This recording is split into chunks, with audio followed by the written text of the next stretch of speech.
What's up, everybody? Welcome back to the video by Hometown 49ers podcast. I'm your host, JT, and my co-host is my dad. What's up, JT? We're about to do the preview podcast. Oh, yeah. Big game. First of all, like, And subscribe. we're trying to get to 50 subscribers by the end of the year. Yeah, we're close. Yep, we're at 48 right now. So who's going to be number 49? The 49er, huh? Maybe a 49 subscriber before the 49ers vs. Ravens game to give us good luck. Yeah, exactly. Let's get that last couple of subscribers and get us over the hill before the end of this year. Well, anyways, cue the intro music.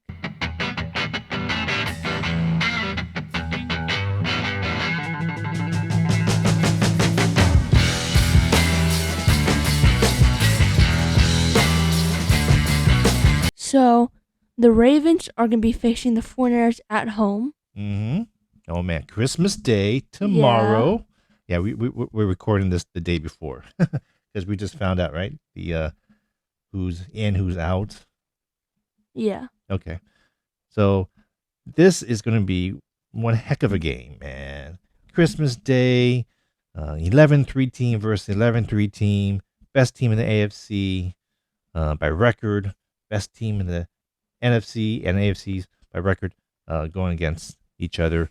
Monday night, Christmas night. It is the best of the best right here, man. Can't. And they are so close. I mean, these two teams are tops. And we looked through the tail of the tape and we saw, man, just like the best here. So right now, going through the defense first, Baltimore's defense is actually ranked number 1. First place in points per game allowed. They also have, they're second in yards per game. And what's pretty scary is that they're number 1 in sacks. Ooh, man. Yeah. And one of those players that is taking a big step forward, I don't know his name, I forgot his name, but it's a kind of a complicated name, is a Ravens defensive tackle. He has like 12 sacks. Pretty good for a tackle. Definitely. That's really good for a tackle, especially it's not even the end of the year. But to have 12 sacks, that's very impressive. So like I was saying, Baltimore's defense is first in points per game, but the Niners defense is second in the NFL in points per game. We're going number 1, number 2 in defense for points per game. So that is really tight. We are tied for first in the NFL for turnovers. So that's pretty awesome that we can create turnovers so much this season. Yeah, but Lamar Jackson hasn't done that many turnovers. He has like 17 touchdowns to 7 picks. That is really the ratio is okay. That's not a lot of touchdowns. Brock Purdy actually has the same amount of interceptions, but has a dozen more touchdowns. Speaking of offense, now the offensive side, it's really close too. Baltimore's offense, points per game, is 4th in the NFL. Yards per game is 5th. And on the other side, with the Niners, on points per game, they're 3rd place, while the yards per game is 2nd. So, all in all, they cover 2nd, 3rd, 4th, and 5th in those categories. It's a crazy matchup. Like I said, the best of the best right here tomorrow night. So Brock Purdy's stats are pretty good. He's not maybe leading the NFL right now in touchdowns but he has 29 touchdowns, which was first place before the games happened this weekend, since Brock hasn't played yet. He's thrown 7 interceptions with a QB rating of 119, which is the best. That was before any of the games played this weekend. Jackson, on the other hand, has 17 touchdowns, so 12 less, the same amount of interceptions, 7, and 96.5 QB rating, which is all right. Not sure if it's MVP worthy. Yeah. And Brock Purdy has 3,795 passing yards as well, which is like I believe, second in the NFL. So he's by far the front runner to win MVP. And if he has like a four touchdown passing game and no interceptions, he'd probably maybe secure a spot at MVP like 100%. I think so. I think so. Against Baltimore's defense, for him to play that well, if you say 4 touchdowns, no interceptions, that totally deserves. I would say he would lock up the MVP race right there. So this game, it's not only about wins and losses. This is about stats and also getting enough momentum in this MVP race because you're going against Lamar Jackson, who is right now ranked second in odds on to win the MVP. So Brock's number 1, Lamar's number 2 in the MVP race. So yeah. So so the defense, Baltimore's defense is really good. So but one slight weakness that they might have, I've seen in a stat, is that the Baltimore's defense allows 4.2 yards per carry to running backs. And I think we have a pretty good running back in our Yeah, he's team. alright. Yeah, it's called Juszczyk. He's alright. If you didn't know. Yeah, juice. Yeah. So I think we have somebody that can maybe get 4.2 or better. What do you think? Yeah. Yeah, but no, they're leading the league in sacks, so the defense line's probably really good. And I wouldn't be surprised if they locked down Christian McCaffrey still. Yeah. Their defensive tackles are really good. So if we can maybe run outside, some sweeps, some tosses, stretch plays, and maybe get around the corner, that is a possibility where we can maybe take advantage, avoid the strength of Baltimore's defense. Their linebackers are really good. I mean, they're probably just very close to Warner and Greenlaw. They have Roquan Smith and Patrick McQueen, 2 great linebackers. No, Patrick Queen. Yeah, Sorry. yeah. Did I say McQueen? I just Yeah. say Patrick Queen. Thank you very much for the correction. So that is a possibility. So, this could be a heavy run game. But of course, Purdy does such a good job at diagnosing defensive schemes, coverages, blitzes. He does it all at an elite level. So I'm excited about that part too, because Baltimore's defense has what they do is they disguise their coverages, so they can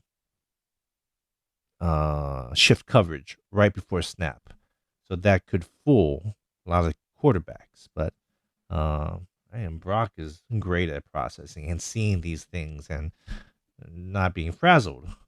So I don't know. I've seen enough of Brock Purdy that I believe Brock Purdy can weather the storms of those last minute defensive changes and make the right reads and throw the ball to the right person. So, okay, that's a lot of talking. So you were looking up like injuries. It's a big deal right now, right? Because our defensive tackles were out last game against the Cardinals, and I think the Cardinals ran for like 234 yards against us. So we really gotta clamp down on that. How are the injuries going now with like especially our defensive tackle, our starting tackles, Armstead and Hargrave? Well, Armstead has been ruled out, so he's not going to play, unfortunately. And then, Owen Burks is out, Russell is out, and Juwan Jennings is out, so Ronnie Bell might step in because Ray McLeod's also out. Ray McLeod's out, and he's usually the other slot receiver. Ronnie Bell has been a little shaky, to say the least. He can make some good plays, and other times he can totally fumble the ball. That's a little worrisome. Nonetheless, they're going to bring up somebody from the practice squad like Conley or Snead or somebody else that might be able to play slot. I don't know if they do though. Those veterans. Um, so you said Jennings is out. He's in concussion protocol, right? Yeah. What was it? Armstead was a foot and knee, I think. Yes. He's out, so that's gonna hurt us a little bit. We still have Kinlaw playing, Givens, right? Yeah, and Hargrave is questionable. Okay, I heard he probably would play, but I think he is from what I've read. I have a feeling that he is gonna play, so that's a good thing if he can get back. Um, that's about it, huh? And then On Elijah injuries? Mitchell is questionable. Okay, okay.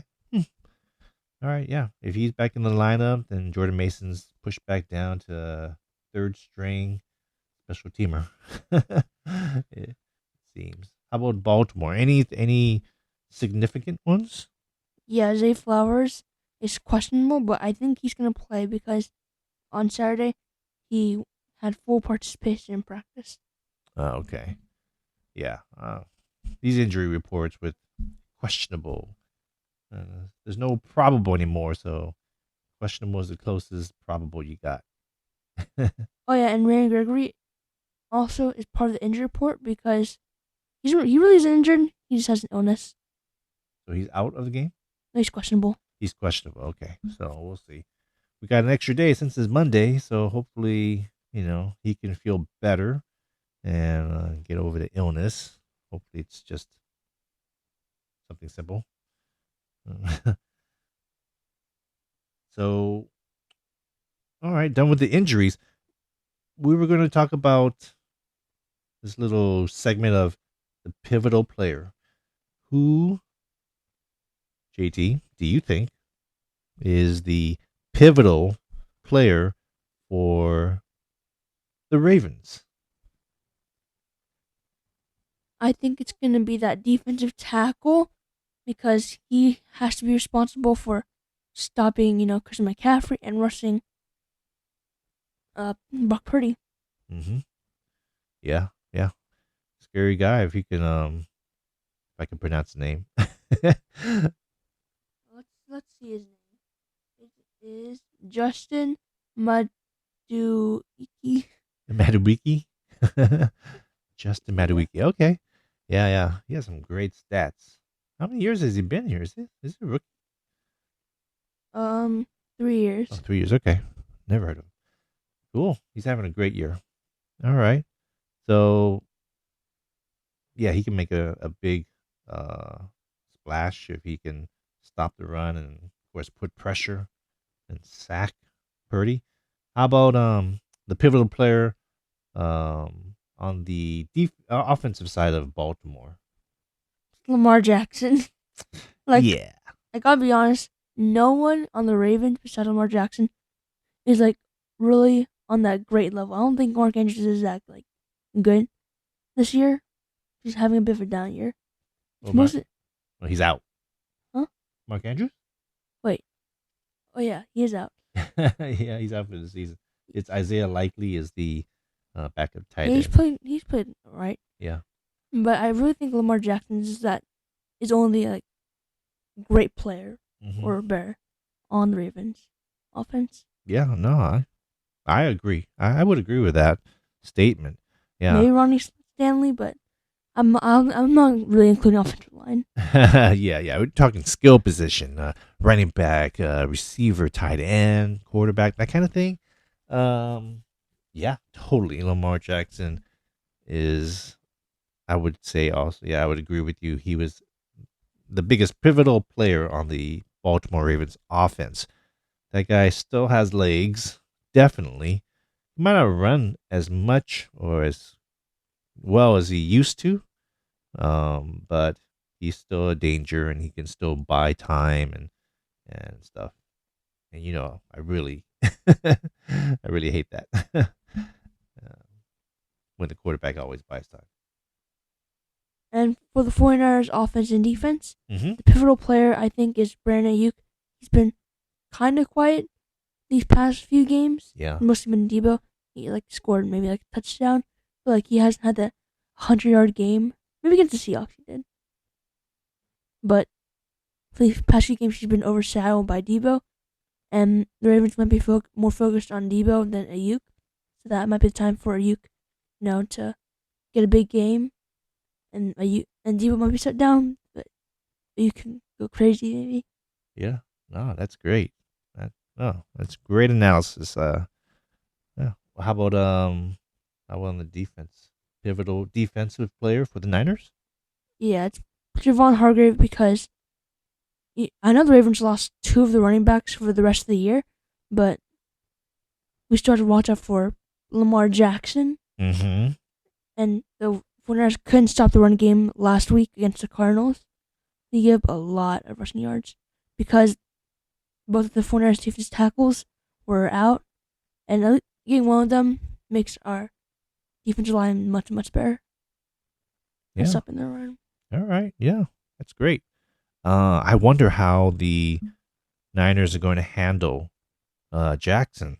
Are they going to try and do the same thing they did with Jalen Hurts? Keep him in the pocket?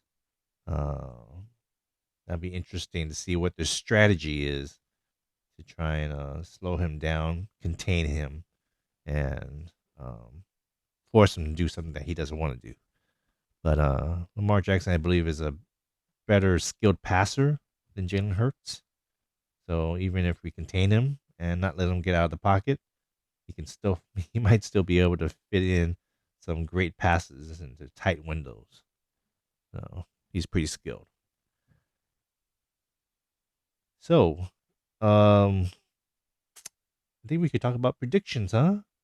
Have you thought it over? Yes. You're gonna predict some final scores? I'm gonna go 45-38. 45-38. Wow.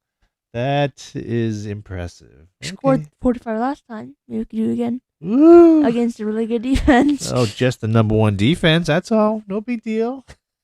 I mean, we've scored over 40 points against the Cowboys, Eagles, and Cardinals. Yeah. 2 of those 3 teams are really good. And this is another really good team, so maybe we can score a lot of points.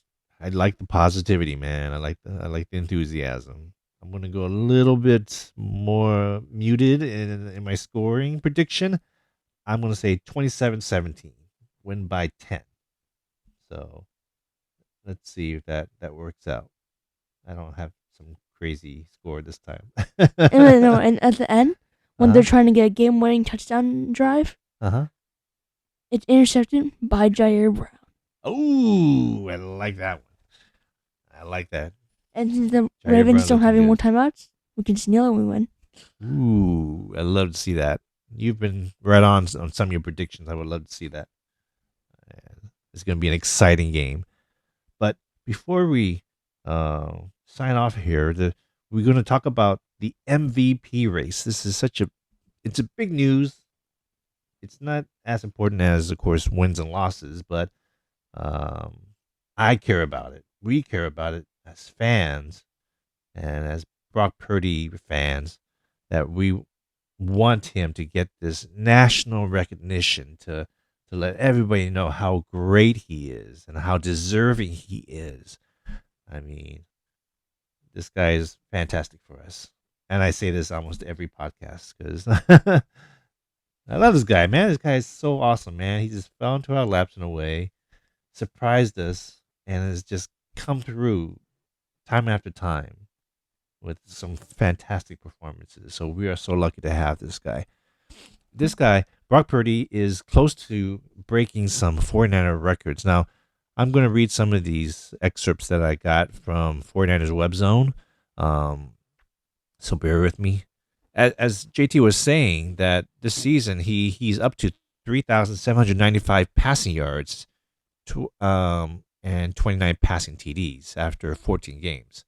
So that puts him only 483 yards behind Jeff Garcia's single-season franchise record of 4,278 passing yards. And Purdy is only 7 touchdown throws behind Steve Young's franchise record of 36 back in 1998. So with games coming up against Baltimore Ravens and the Washington Commanders, it's not out of the realm of possibilities that Purdy breaks both of those records without even needing the 17th game of the season, which is, kind of new since they added that 17th game. So if he and his teammates are healthy through the final 3 weeks and Purdy doesn't completely collapse from a production standpoint, it appears Purdy is all but a lock to break both of these records at some point in this season. Even without the records, though, he's having a really nice year and one of the best ever by a 49ers quarterback from a statistical standpoint. So his 3,795 yards are the 9th most in team history. And with only 205 yards against Baltimore, he'd be the only the third quarterback in franchise history to hit the 4,000 yard mark. And Steve Young did it twice, and Garcia did it once, so he'd be the fourth. What about Joe Montana? Did he get there? No, he never threw for that many yards. Steve Young twice, Garcia once, and if Purdy can do it, which he should, he'll be the fourth quarterback in franchise history. So that is some great stats for Purdy coming up for this season, just for franchise records and stuff. All right. So speaking of the MVP race, MV Purdy race. That's what it is. I'm going to make some t-shirts of that too. So, you were talking about the Cowboys game earlier, JT. Oh yeah. The Cowboys lost to the Dolphins 22-20. Yes. And a lot of people were calling it the Fraud Bowl. What? That's what I heard. The Fraud Bowl. Because they both lose to really good teams all the time. Oh, okay. Yeah. Okay, I get it. So, yeah, I expected this to be a high-scoring game, but it wasn't that much of a high-scoring game. Because there's one touchdown by the Dolphins and 2 touchdowns by the Cowboys. But as the MVP race, you're talking about Dak, and how did he do? He went 24-32, which is a 62.5 completion percentage, 253 passing yards, and 2 touchdowns with 0 picks. So you said that he's leading the NFL in touchdowns? Yeah, now he has passes? 30. So leading Brock by 1. Yeah, but I don't want to jinx it, but I think Brock Purdy will be it this week. We'll see. Yeah. Knock on wood. Knock on wood. Okay. All right. So as we said, I think Dak fell out after the last game. He totally fell out of MVP race. Maybe he's still in. Maybe. I don't know. Yeah, he's probably second. Well, Lamar Jackson is second right now. So that's why this game is holds a lot of different issues. Purdy's number 1, odds-on favorite. Lamar Jackson is number 2. You want to double check that one? Yeah. Is that right? Yeah, you're right. Okay. Who's third? Anybody third right now? It is Dak. Okay, so Dak is still involved, and he had an okay game, though he lost. I think wins do kind of matter, though. So I think he's going to lose a little traction there with a loss, even though he threw for 2 touchdowns and no interceptions. And Christian McCaffrey's fourth. Oh, wow. That is close. Oh, didn't you mention that when a player says that someone else won the MVP, and then the other player says back that the person that said they should win the MVP should win the MVP instead, like what Christian McCaffrey did to Brock Purdy? Mm-hmm. Yeah. It's all about the voting and the votes, like first place votes. People, the person gives their first place vote for somebody for MVP. I think they get like 10 points, and second place gets 5 points, and goes down, down, down. So there's a scenario if we have two great players on one team, like the Niners, McCaffrey and Purdy, that they could split the votes, and then the person that's coming from behind, maybe Dak or Lamar, could have enough points because, say, McCaffrey and Purdy are sharing those votes for MVP. Somebody could come from behind and actually win the MVP just by that. So splitting votes within one team is detrimental. So I hope for Purdy's sake that he can get the MVP votes. And even though Purdy's told on the on an interview that he believes that McCaffrey should be the MVP, that kind of really hurts his own case. And I know what he's trying to do. He's trying to be unselfish and everything, and a team player. Um, but I hope the judges and the voters see the greatness that Purdy has shown this season. And of course, there's another award, right, that McCaffrey could get. Yeah, Offensive Player of the Year. And right now, looking at VegasInsider.com, McCaffrey is the odds-on favorite at number one, and number two is Tyreek Hill. Right?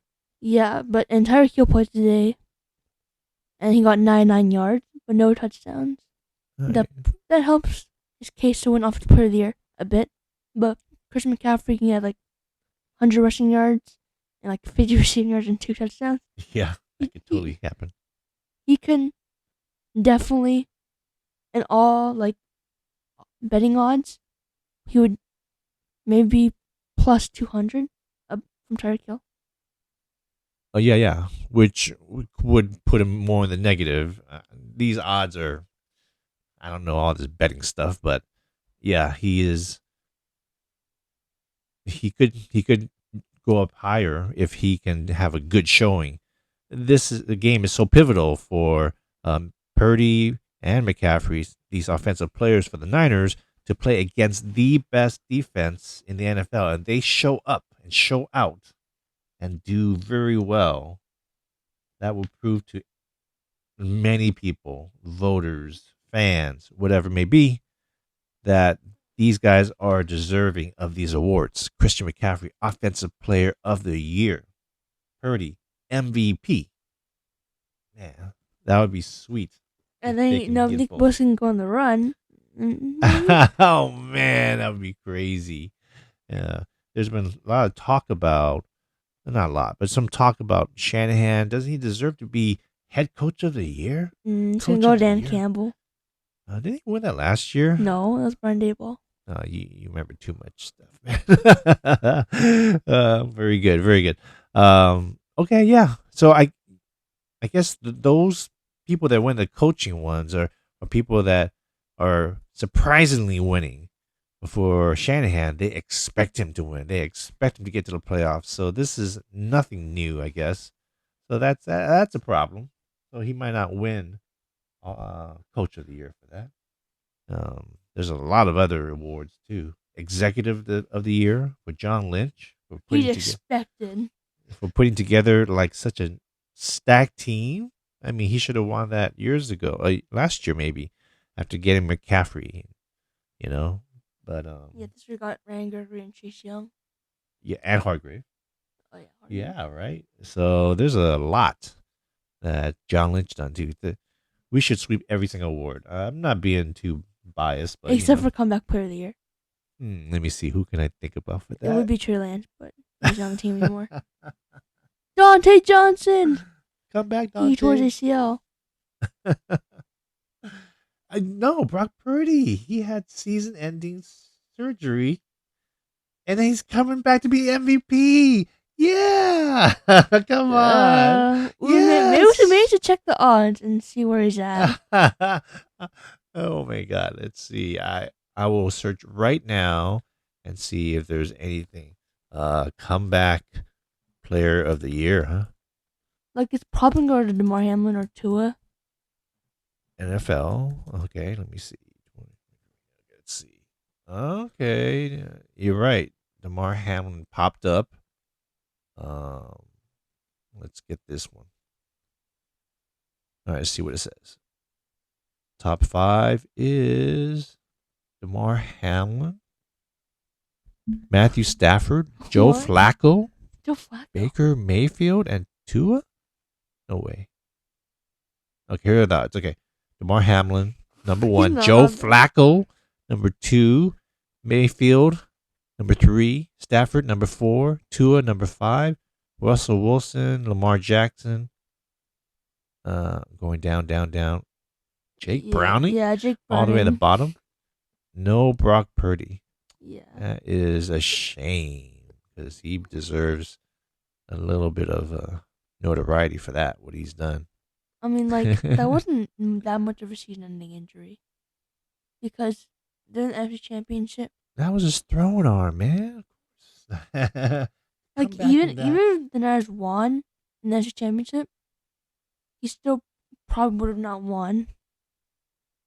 And then even the Niners won the Super Bowl last year.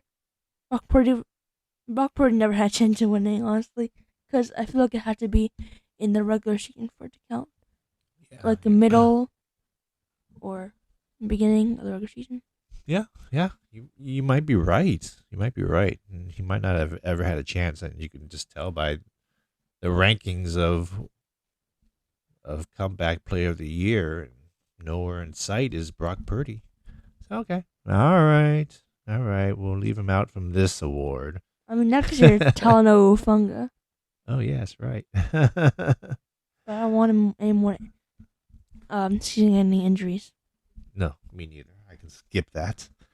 No problem. Okay. All right. So we got through so much. Anything else you want to add, JT? No. No? I think this is a long enough episode. Okay, let's cut this shorter now. Let's cut it now. Okay. So Niners playing I think 5:20 p.m. I think it is. ABC. Yeah, Monday Night Football on Christmas Day. Oh man, I just want one thing for Christmas. Yeah, a Niners win. Yep, you got it. I'm gonna return your gift. Hopefully Debo can return the football to the end zone for touchdown. All right, there you go. Okay. Well, that wraps up for today's drill. Don't forget to like and subscribe. And Hey, goodbye. Merry Christmas! Merry Christmas.